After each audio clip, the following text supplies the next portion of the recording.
1 year ago, I got on a plane that flew me almost 7,000 miles away from home. I landed in a foreign country smack in the middle of the most populated city in the world, knowing absolutely no one. I remember always being told by adults that studying abroad is something you have to do, and how that semester or 1 year abroad will be one of the best years of your life, filled with new experiences, lifelong friendships, and unforgettable memories. So, were they right? Well, let's find out.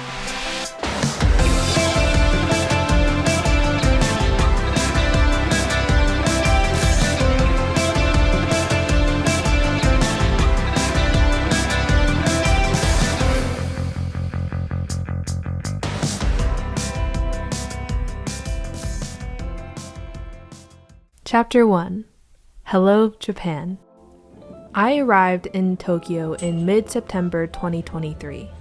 Studying abroad in Japan specifically was something on my radar for a long time.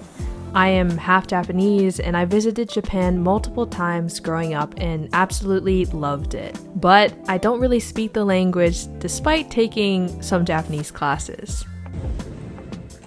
I just made it into my hotel for the night and I am so tired. I was getting super scared and nervous when I couldn't immediately figure out where I was going.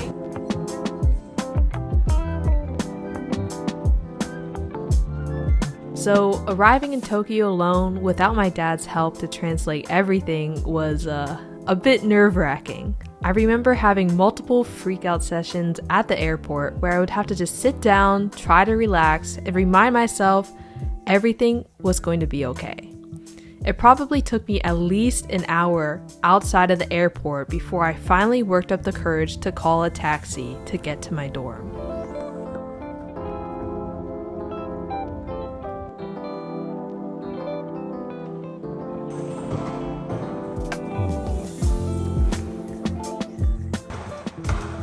We have made it to the dorm. Here is my room. Bruh, my view though, what? You can see the literal sky tree. What the heck? But once arriving at my dorm, all my fears and nerves began to disappear a bit, as I was introduced to other exchange students in the same exact situation as me. Knowing absolutely no one, not speaking the language, and some who have never even been to Japan before. That very night, after I moved all my stuff in, I went out for dinner with some other students. We all got konbini food and stumbled into a pub in Shinjuku, where we began sharing our backgrounds and getting to know one another. That night, I met fellow students from the UK, Sweden, Korea, Germany, and Italy, and it was mind-blowing. Here I was, an American who has pretty much only interacted with other Americans my entire life. That night we walked all the way back to the dorm from Shinjuku, passing by many neighborhoods and enjoying getting to know one another. That night felt like a dream, and I know I will remember it for the rest of my life. My next few weeks in Tokyo continued to feel unreal. I met more and more exchange students from all over the world and explored more areas of Tokyo with them. School didn't start until October, so these weeks truly felt like a vacation where I could do whatever I wanted every single day. And it was so nice having a community of students that were always down to help one another with adjusting to this entirely different type of life in Tokyo. Once school began, my free time was cut down a bit as I was taking 8 courses with lectures that were each 100 minutes long. Yeah, it was painful. Classes weren't too difficult though, since the homework load was pretty moderate. I befriended more exchange students in my classes, and pretty much every night I would be getting dinner with friends. It was amazing. I got to try all the local spots near my dorm and try all different types of Japanese food. This first semester, I went to so many concerts in Tokyo.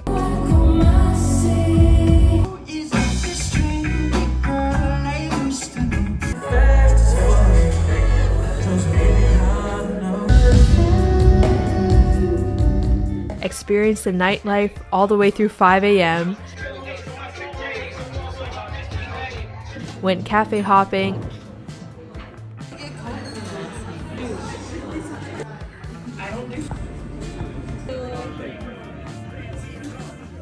enjoyed exploring so many new neighborhoods in Tokyo,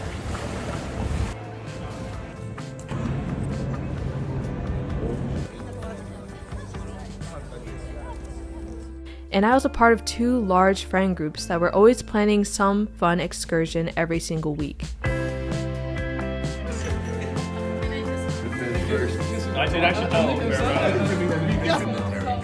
So, life was absolutely amazing. Maybe my Japanese skills weren't really improving that much since I was hanging around friends that all spoke English, but this first semester was the happiest I've ever felt in college.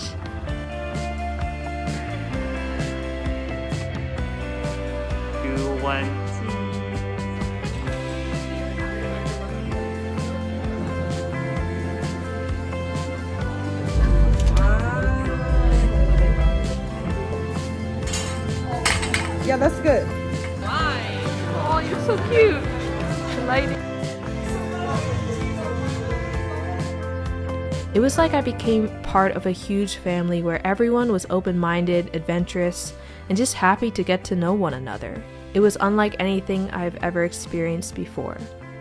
So yeah, this first semester was how I dreamt of what college was supposed to be like.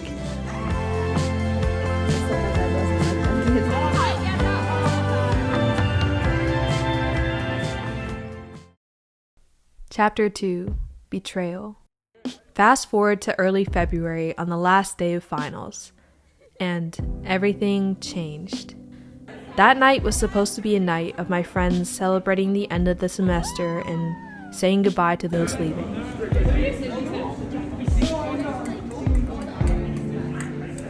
However, it ended up being one of the worst nights of my life. That night, my friend completely betrayed my trust, and well, someone I liked at the time turned out to be someone I didn't think he was.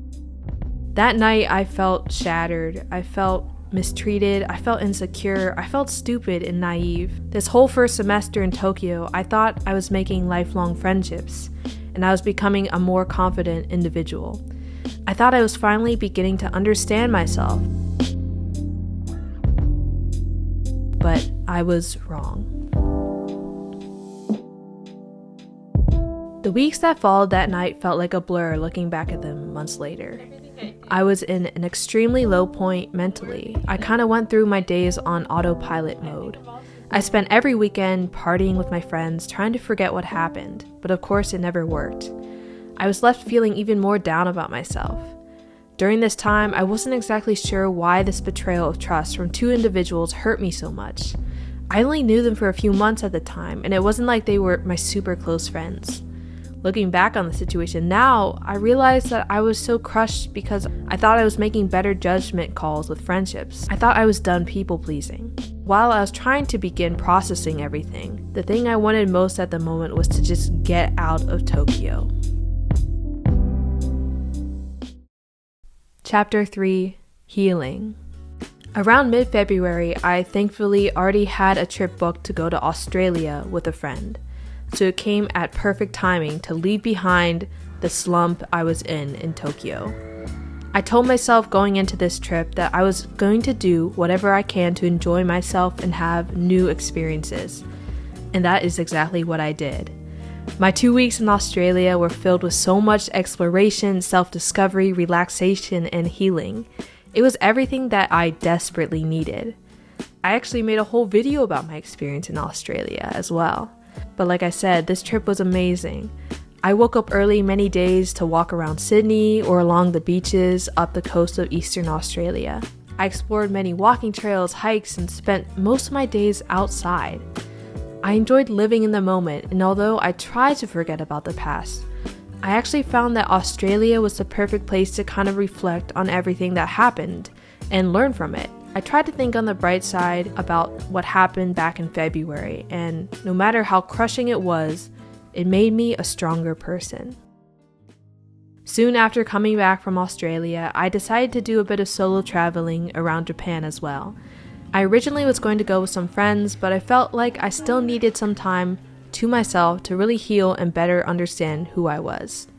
This was my first time ever solo traveling in my life, so it was a bit scary in the beginning. But I managed and enjoyed my time alone. I traveled all over Osaka and Kyoto, visiting all the touristy spots while also exploring quieter areas.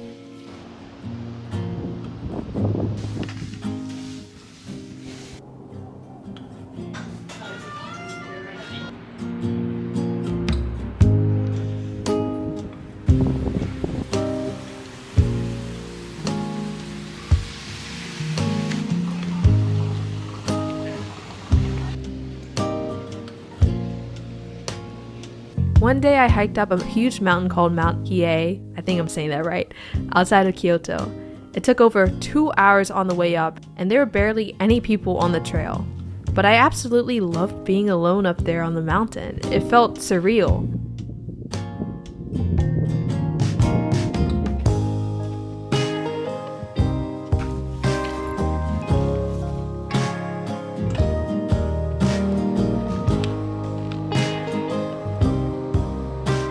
Once I reached the top and saw the stunning view, I felt so thankful to be here studying abroad in Japan.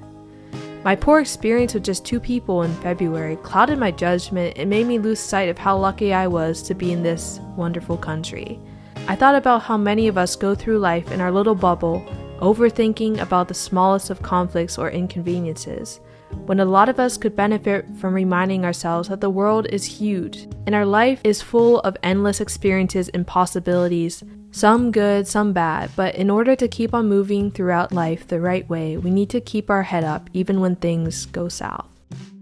I enjoyed so much of my solo travels in Japan. I greatly needed the slow, relaxing surroundings of Kyoto after spending so many months in Tokyo. My solo travels helped me better understand what makes me happy and ultimately what I want out of life. I learned how much I enjoyed creating content in nature and self-reflection. In Kyoto, I thought about how I would want to live a life that is focused on constant growth in all areas of my life. Chapter 4: A Fresh Start. Coming back to Tokyo after my solo travels, I felt healed, strong, and more sure of myself than I have ever been before. Once I was officially all settled back in Tokyo, I enjoyed the last few weeks of my term break outdoors, admiring the city begin to turn pink. Sakura season began. I visited many neighborhoods and parks, admiring the beautiful pink petals.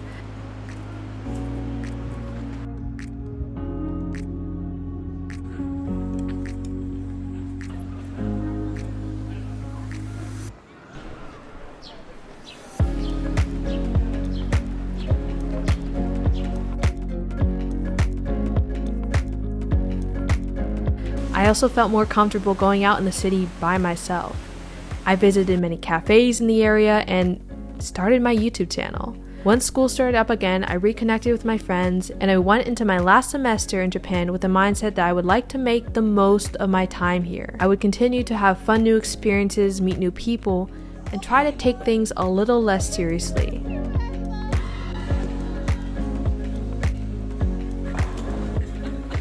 I also made sure to prioritize my mental health and never feel obligated to say yes to everything.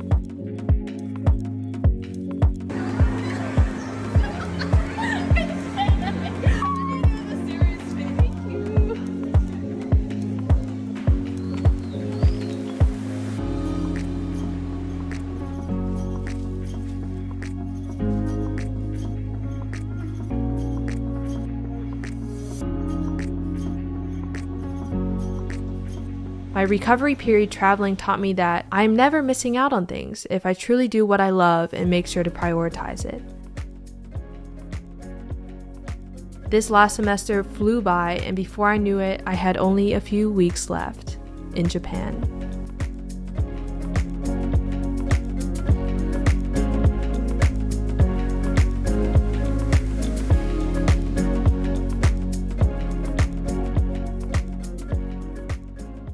Chapter 5: Goodbye. My last few weeks in Japan were bittersweet. I felt like I was about to say goodbye to a life that finally began to feel comfortable and like home. I thought about all the things I would miss in Japan, like the konbinis, the trains, late nights with friends, coffee shops, study sessions, cool neighborhoods, and the friends I made from all over the world. But I knew that I will forever cherish the time I spent here, and it will shape who I will grow to become. This year taught me to take more risks and treat life as an adventure. I learned that not everything in life will be perfect. In fact, there will be many ups and downs. But in order to be able to overcome those low points in life, I need to put myself out there. I need to have new experiences, meet all different types of people, and get out of my shell, and be okay with things not always going my way.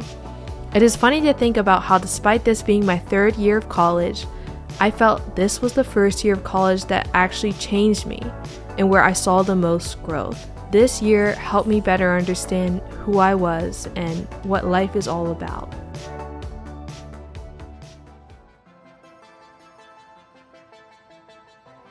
So yeah, is everyone telling the truth that studying abroad will be one of the best times of your life? Well, if it isn't clear from this video, hell yes. Go study abroad. I hope you enjoyed this video. Please hit the subscribe button down below if you liked it, and I'll see you in the next video. Love, Ella.